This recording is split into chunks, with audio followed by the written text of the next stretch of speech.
भारत ने रक्षा क्षेत्र में आत्मनिर्भरता की दिशा में एक और बड़ी छलांग लगाई है।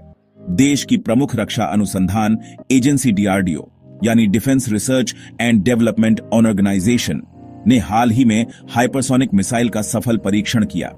इसके साथ ही स्वदेशी बॉम्बर विमान के विकास में भी तेजी आ रही है।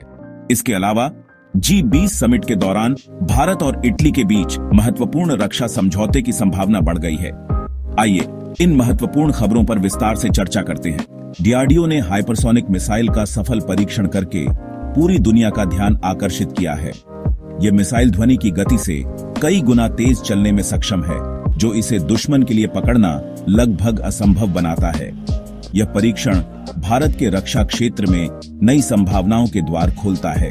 हाइपरसोनिक मिसाइलें अपनी गति, सटीकता और अदृश्यता के कारण रणनीतिक रूप से बेहद महत्वपूर्ण होती हैं। इनकी गति 6000 किलोमीटर प्रति घंटे से भी अधिक हो सकती है। यह तकनीक भारत के लिए न केवल आत्मरक्षा में सहायक होगी, बल्कि यह दुश्मन के क्षेत्र में सटीक हमले करने में भी सक्षम बनाएगी। डीआरडीओ के वैज्ञानिकों ने इस परियोजना पर दिन रात मेहनत की। यह सफलता इस बात का प्रमाण है कि भारत अब किसी भी विदेशी तकनीक पर निर्भर नहीं है। हाइपरसोनिक मिसाइल के बाद डीआरडीओ अब अपने स्वदेशी बॉम्बर विमान के विकास में जुटा है। इसे घातक यूसीएवी यानी अनमैन्ड कॉम्बैट एरियल व्हीकल के नाम से जाना जाता है। घातक यूसीएवी एक ऑटोनोमस ड्रोन है जिसे पायलट की आवश्यकता नहीं होती। इसे विशेष रूप से युद्ध के मैदान में दुश्मन के ठिकानों पर हमले के लिए डिजाइन किया गया है। इसका फ्लाइंग विंग डिजाइन और स्टेल्थ तकनीक इसे दुश्मन के रडार से छुपा देती है। ऑटोनोमस ऑपरेशन ये पूरी तरह से स्वचालित है और मानव हस्तक्षेप के बिना कार्य कर सकता है। स्टेल्थ तकनीक दुश्मन के रडार से बचने के लिए विशेष डिजाइन। अत्याधुनिक हथियार, इसमें अत्याधुनिक मिसाइल और बम लगाने की सुविधा है। उन्नत थ्रस्ट क्षमता, इसका 4 किलो न्यूटन का थ्रस्ट इसे तेज गति से उड़ने में सक्षम बनाता है। भारत के पहले बॉम्बर का सपना। घातक यूसीएवी को भविष्य में एक बॉम्बर विमान में भी बदला जा सकता है। अगर ऐसा होता है तो यह भारत का पहला स्वदेशी बॉम्बर होगा। G20 समिट के दौरान प्रधानमंत्री नरेंद्र मोदी और इटली की प्रधानमंत्री जॉर्जिया मेलोनी के बीच हुई मुलाकात ने रक्षा क्षेत्र में एक नई डील की संभावना को जन्म दिया है। ब्लैक शार्क टॉर्पीडो एक आधुनिक पनडुब्बी लॉन्च मिसाइल है। इसे इटली की कंपनी फिनकैंट्री ने विकसित किया है। ये टॉर्पीडो समुद्र में दुश्मन की पनडुब्बियों को निशाना बनाने में सक्षम है। 2013 में इस टॉर्पीडो को भारत ने भ्रष्टाचार के आरोपों के चलते ब्लैकलिस्ट कर दिया था, लेकिन अब नई परिस्थितियों में इस डील के फिर से शुरू होने की संभावना है।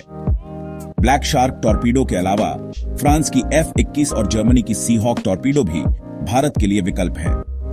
ये सभी टॉर्पीडो भारत की कलवरी क्लास पनडुब्बियों को और घातक बना सकती है। भारत अब जर्मनी, फ्रांस और इटली के बीच चयन करेगा। शुरुआती रिपोर्ट्स के अनुसार इटली के साथ इस डील के साइन होने की संभावना ज्यादा है। भारत के लिए रणनीतिक महत्व इन हथियारों और तकनीकों के विकास से भारत की रक्षा प्रणाली में कई बड़े बदलाव आएंगे। आत्मनिर्भर भारत का सपना। डीआरडीओ के प्रयासों ने भारत को आत्मनिर्भर बनने की ओर एक बड़ा कदम बढ़ाने में मदद की है। दुश्मनों के लिए चुनौती, हाइपरसोनिक मिसाइल और स्टेल्थ बॉम्बर भारत को दुश्मनों के लिए एक अजेय शक्ति बना देंगे। रणनीतिक साझेदारियां इटली, फ्रांस और जर्मनी जैसे देशों के साथ रक्षा सहयोग भारत की रणनीतिक स्थिति को मजबूत करेगा। क्या कहते हैं विशेषज्ञ?